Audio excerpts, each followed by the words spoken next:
Ten originálny Slovák, dis na Rytmusa. Vyzývam ťa na freestyle. No, počúvajte. Originálny. Počul som, že tie pesničky ten Báro Raj, čo si mal v čase, pozbudili pár žien a získali všetky kvapky do nosa a z tých kvapiek mali 300-kilové vyrážky cez nosa si vytlačili, potom si ich mali odjebané. A ten Temerár, tá kontrafakt, a ako to vám faktovať do toho Rytmusa, do toho najebaného podlého, toho kontraversiálneho.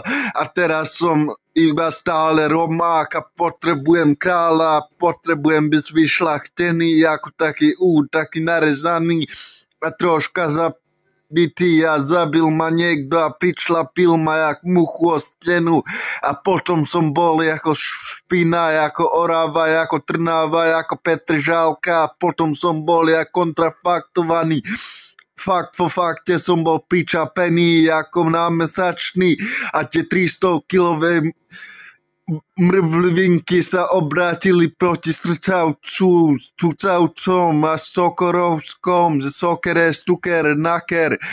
A na čo si mi to hovoril? Predsa som to zabil, presne tak ako král, bo som presne budem vyšľachtený a vyšľahaný ako oravský pároch na zemiakoch. A takto by sa to mohlo. Som svetovaný, pozri jedného z rúška, ale nikdy nefetujem bez toho, že Rytmus by nebol prítomnosti. Bo som vyšľachtený, mám párky ako večké obdičky, mám také ako zacvarknuté, lebo som už 2 týždne nejedol, chudnem, som dieta, som kráľ ako on, zaraz budem aj tak. Musím byť vyšľachtený od neho, že by som mohol byť kráľom a takto sa mi darí a takto mi to jebe a prdím denne pod stronami, serem a